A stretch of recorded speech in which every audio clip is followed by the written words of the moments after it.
Hello అండి విజ్ఞాన్ గారు. Hello అండి. శ్రీరామనవమి సందర్భంగా ఆది పురుష్ నుంచి ఒక పోస్టర్ రిలీజ్ అయింది. రాముడు, లక్ష్మణుడు, సీతమ్మ వారు, అలానే హనుమంతుడు. సో ఫస్ట్ ఆఫ్ ఆల్ రకరకాల కమెంట్స్ వినిపిస్తున్నాయి, మీరేమంటారు?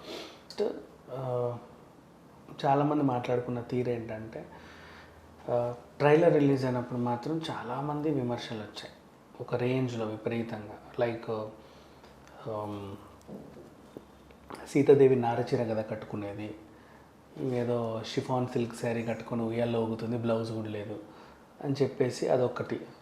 అట్లా జుట్టు ఇరబూసుకొని, సీతమ్మ ఎప్పుడు జుట్టు అంటే మామూలుగా ఇరబూసుకున్నా కూడా అదొక పద్ధతిగా ఉంటుంది, కానీ హీరోయిన్స్ మాదిరి వెరబూసుకోవడం కాదు, అది కాదు. అట్లా అది వేరు. అంటే ఒక్కొక్కసారి ముడి, ఒక్కొక్కసారి అట్లా. దేవతలకి జుట్టు ఎట్లా ఉంటది అంటే అది విరబూసుకున్నా కూడా ఒక టైప్ మనకు అమ్మోర్లో రమ్యకృష్ణ లాగా అట్లా కొంచెం అంటే అందంగా ఉంటది, కానీ ఆ ఎగురుడు దునుకుళ్ళు, కర్లులు ఇవన్నీ ఉండవు కదా ఆ డిజైన్లు. సో అట్లా అదొకటి. ఇట్లా పఫ్ అవన్నీ. అండ్ నెక్స్ట్ ఇక ప్రభాస్ గురించి. ప్రభాస్ నిజంగా చేశాడా లేకపోతే వాడి మొహాన్ని పెట్టి మీరు యానిమేషన్ చేశారా అని అడిగారు పిక్ అంతా. లక్ష్మణుడిని కూడా అలాగే చేశారు. అండ్ హనుమంతుని చూసి ఏంటి ఇలా ఉన్నాడు అన్నారు. సైఫ్ అలీ ఖాన్ని చూస్తే ఆయన ఏంటి రావణుడి వేషం సుర్మా పెట్టాడు కంటికి. సైఫ్ అలీ ఖాన్ రావణుడు పాత్ర వేసినా ఆయన ముస్లిం తత్వాన్ని మర్చిపోలేదు, అందుకే కంటికి సుర్మా పెట్టుకొని వచ్చాడని విమర్శలు వచ్చాయి. అండ్ రావణుడి తలలు కూడా ఎగుడు దిగుడుగా ఉన్నాయి, ఒక పద్ధతిగా లేవు అన్నారు. అంటే ఇక ఇది వరుసగా ఎందుకు ఉండాలి? సరే, వరుసగా తలకు తల తొక్కుంటుందా, మెడకు తల ఉంటుందా? అదే మెడ లేకుండా తల ఎక్కడి నుంచి వస్తుంది బేసిక్గా చెప్పాలంటే? అందుకే వాళ్ళు అలా చూపించారు, అన్ని మెడలు అన్ని తలలు ఉన్నట్టుగా. వాళ్ళు పద్ధతిగానే చూపించారు, కానీ వీళ్ళు ఏంటంటే ఒక నెగిటివ్ రాగానే అన్నీ ఎతికేస్తారనమాట, ఇదేంటి అదేంటని. దానికి తగ్గట్టు మనోళ్ళు మాత్రం ఏం తక్కువ తినలా. వానరసేనని చింపాంజీలా చూపించారు, చింపాంజీల వానరసేనలు అని అనుకుంటే. నెక్స్ట్ ఇప్పుడు పాజిటివ్ మాట్లాడుకుంటే మేబీ అప్పట్లో నిజంగా ఇప్పుడు కోతి నుంచే మనిషి అయ్యారని తెలిసారు మనకు. ఆ క్రమంలో చూసుకుంటే మనిషి ఇట్లా ఇప్పుడు నా టాటూ ఉంది చూసారా, సేమ్ ఇది ఇలాగే కోతి నుంచి మనిషి నీగ్రో కైండ్ ఆఫ్ లానే అయ్యాడే తప్ప తెల్లగా సాఫ్ట్గా క్యూట్ మంకీలాగా అవ్వలేదు. బేసిక్ మనం చూసుకుంటే చరిత్ర ప్రకారంగా మనం 1 by 1 మాట్లాడుకుంటే ఇవన్నీ నిజాలే, ఇట్లాగే ఉంటాయి. అందుకే ఆ నల్లగా అడవిలో తిరిగి నల్లగా ఉన్నాడు కాబట్టి నీలమేఘ శ్యాముడు, రాముడు కూడా నల్లగా ఉండేవాడు అంటారు. ఇట్లా కొన్ని ఉన్నాయి వార్తలు బేసిక్గా. అంటే నిజంగా ఒకవేళ రామాయణం జరిగి ఉంటే ఇట్లా ఉంటుంది అని చెప్పి చాలా వరకు చెప్పారు. మనకేంటంటే దేవుడు అంటే ఎప్పుడు అందంగా ఉంటాడు, క్యూట్గా, మంచి తెల్లగా అందంగా. దేవత అంటే కూడా అసలు అంటే చూస్తే ఇట్లా దండం పెట్టేలాగా ఉంటారు. ఆ విధంగానే మనకి ముందు నుంచి రవివర్మ గారి పెయింటింగ్లు అలవాటు పడి రాముడు ఇలాగే ఉంటాడని ఫిక్స్ అయిపోయాం. అది వచ్చిన తర్వాత ఫస్ట్ రవివర్మ గారి చిత్రాలు అంటే ఇంకా ఈ పెయింటింగ్లు ఇవన్నీ వచ్చిన తర్వాత అప్పుడప్పుడే చలనచిత్రం కొద్దిగా గొప్ప బాగుపడుతుంది కాబట్టి మోషన్ పిక్చర్ వాళ్ళు కూడా అలాగే చూపించారు, బాగున్నాడు కదా అని. అలా ఎన్టీఆర్ గారి కేసు అసలు కళ్ళు తిప్పుకోలేదు. చంపకి చారడేంత కళ్ళు రాముడి ఒక్కసారి అలా ఒక హీరో ఉన్న తర్వాత మిగతా హీరోలు శోభన్ బాబు ఎవరు వచ్చినా సరే రాముడు అంటే ఇలాగే ఉండాలి నిండుగా. మన హీరోల్లోనే కొంతమందిని యాక్సెప్ట్ చేయలేము రాముడిగా. ఇప్పుడు అదే నాగేశ్వరరావు గారు రాముడిగా అంటే యాక్సెప్ట్ చేయరు జనం. రామారావు గారు ఇట్లా కొంత ఇది వచ్చేసింది. అండ్ నెక్స్ట్ ఇప్పుడు లక్ష్మణుడు, ఆంజనేయుడు ఇవన్నీ చూసుకుంటే ఇప్పుడు వానరసేన నిజంగా మనం ప్రాక్టికల్గా మాట్లాడుకుంటే అప్పుడు అలాగే ఉందేమో, రాముడు కూడా అలాగే ఉండేవాడు, మనకు తెలియదు బేసిక్లీ. మనకు అలాగే హనుమంతుడిని కూడా నున్నగా నీట్గా అందంగా చూపించేవాళ్ళు. అంటే చింపాంజీని పోలి చూపలే వీళ్ళు, కోతిని పోల్చి చూపించారు. ఎందుకంటే కోతి కొంచెం అందంగా ఉంటుంది, చింపాంజీ కొంచెం భయంకరంగా, అంతే కదా. ఏప్స్ అన్నీ కొంచెం కష్టమే. కానీ హాలీవుడ్ వాళ్ళు మాత్రం ఏప్ గాడ్, హనుమంతుడిని ఏప్ గాడ్ అనేవాళ్ళు. అక్కడ ఒక తండా వాళ్ళు హనుమంతుడి టైప్లో ఉండే ఒక దేవుడిని పూజించేవాళ్ళంట, కోతిలాగా ఉండేవాళ్ళు, బట్ ఆయన అలాగే ఉంటారు. సరే, ఎవరి వెర్షన్స్ వాళ్ళవి. ఇలా ఇప్పుడు మనం ఓమరావతి వెర్షన్ని కూడా తీసుకోవచ్చు కదా. ఆయన ఏ వెర్షన్లో అనుకున్నాడు చూస్తే కదా చూస్తే తెలుస్తుంది. సో వీళ్ళు ఇచ్చే విమర్శలు ఏంటంటే సరే అప్పుడు అలా ఉన్నాయి అండ్ రాక్షసుల్లో చూపించి ఇన్ని అన్నారు. ఇప్పుడు పోస్టర్ విషయానికి వస్తే ఏది చూపించినా ఏదో అంటున్నారు అని చెప్పేసి సీతకి వాళ్ళు శాల్వా కప్పారు. ఇప్పుడు అది కూడా ఇష్యూనే, అది ఇష్యూ అయిపోయింది. సీతమ్మ తల్లికి శాల్వా కప్పారేంటి ఏదో రోగిష్టి దానిలాగా?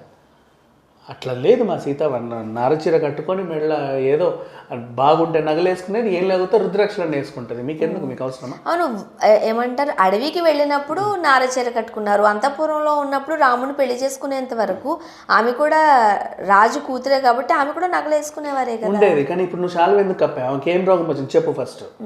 నిజమే చెప్పాలి ఫస్ట్ అని అందుకు ఆ విధంగా. అండ్ నెక్స్ట్ సరే ఇప్పుడు రాముడి దగ్గరికి వస్తే ఏదో వీరుడు యుద్ధానికి వెళ్తున్నట్టుంది తప్ప నాకు సాత్వికం లేదండి రాముడు అంటే అసలు ఇందాక మనం మాట్లాడుకున్నట్టు అలా ఉండాలి. అండ్ మనకి ఏ సినిమాలోని రాముడికి ఆ ముస్టాక్ అవి లేకపోయేసరికి ఇప్పుడు ఏంటి రాముడికి మీసాలు తగిలిచ్చారు, ఉండవు మా రాముడికి. అసలు తెలియదా రాముడు రోజు షేవింగ్ చేసుకునే వాళ్ళని, వీళ్ళకి ఏమన్నా తెలుసా? అట్లా ఉండే చాలా తప్పు మాటలు ఇవన్నీ. రాముడికి మీసాలు ఉన్నాయో లేవో అంటే ఒకలాగా వాళ్ళు అలవాటు పడ్డారు. వాళ్ళు అలా అలవాటు పడ్డట్టే నాకు చూపించండి అనేది తప్పు. అండ్ ఇప్పుడు హిందీ సీరియల్స్ చూస్తే మీరు నిజంగా ఒక రకంగా శివుడు ఉంటాడు, ఒక రకంగా ఇంద్రుడు, ఒక రకంగా ఇంకొకరు. ఇప్పుడు చూస్తున్నారు హిందీ సీరియల్స్లో బాగా హైఫైగా చూపిస్తారు. కృష్ణుడు కూడా ఒక రకంగా ఉంటాడు, వాళ్ళ వే ఆఫ్ డిఫరెంట్గా. అంటే ఆ టైంలో ఎవరు దగ్గరుండి చూడలేదు కాబట్టి ఎవరి ఊహ వాళ్ళది అని చెప్పేసి వాళ్ళు అనుకుంటారు. ఆ విధంగా ఓంరాజు చూపించుకొని ఉండొచ్చు. ఇకపోతే లక్ష్మణుడిలో అదేంటిది సీరియస్నెస్ ఇట్లా అని ఉందంట. ఏదో కోపంగా ఉన్నాడు కానీ భక్తిభావం లేదు. పక్కన తల్లి లాంటి సీత, తండ్రి లాంటి రాముడు, సొంత అన్న వదిన, ప్రాణం ఇతనికి. అట్లాంటివి మీకు కావాలంటే ఆ పిక్చర్లో ఏ గుడి కన్నా రాముడి గుడికి వెళ్ళనే చూడండి. కావాలంటే రామలక్ష్మణులని ఫోటో గూగుల్లో కొట్టండి. లక్ష్మణుడు ఎంత సౌమ్యంగా ఉంటాడు. ఇక్కడ ఏదో నరికి వేస్తా అన్నట్టు ఆయన్ని. ఇకపోతే అనకూడదు, చాలా తప్పు, నేను చెంపలేసుకొని చెప్తున్నా. హనుమంతుడినేమో ముస్లిం లాగా ఉన్నాడు, ముసల్మాన్ లాగా ఉన్నాడు, అసలు హనుమంతుడి ఫీలింగే రావట్లేదు అని చెప్పి కూర్చున్న ఆయన కూడా సైడ్ నుంచే లుక్ ఇచ్చాడు, పూర్తిగా చూపలేక ఇటే సైడ్. దాన్ని కూడా అలా విమర్శించేశారు. సో ఇన్ని విమర్శలు ఒక పోస్టర్ ఎదుర్కొంది. ఒక పోస్టర్ ఇంకా సినిమా వచ్చిన తర్వాత రిలీజ్ అవుతుంది. ఆల్రెడీ ట్రైలర్ వచ్చినప్పుడే మీరు ఏదో అంటే రిపేర్లు చేశారు, పాపం వీళ్ళు ఏదో అంటున్నారని. ఆ రిపేర్లకి కూడా మీరు రిపేర్లు చేయమంటే ఇంకెప్పుడు సినిమా చూసి. ఇప్పుడు నటిస్తున్న వాళ్ళందరూ కూడా ఆర్టిస్ట్లే, తెలిసిన విషయమేగా. ఇప్పుడు శ్రీరామరాజ్యం చేశారు, మొన్న రిలీజ్ అయిన రాముడికి సంబంధించి మాట్లాడుకుందాము. బాలకృష్ణ గారు మొత్తం ఆయన చేయబట్టుకున్నారంటే నరుకుడే. రాముడు అని అంటే చాలా శాంతిమూర్తుడు. బట్ బాలకృష్ణ గారు ఇంతకుముందు సినిమాలన్నీ నరుకుడే కదా, రక్తపాతమే కదా. బట్ అలాంటి ఆయన్ని మనం రాముడిగా మెచ్చుకున్నాం.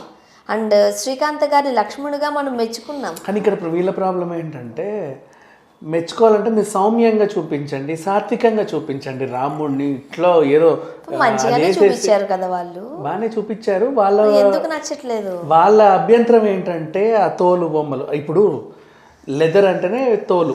అవును. నెక్స్ట్ ఆ బాడీ ఏదైతే ఉంటుందో వాళ్ళు యుద్ధానికి వెళ్ళే ఈ వసధారణ, దాన్ని వాళ్ళకి నచ్చట్లా.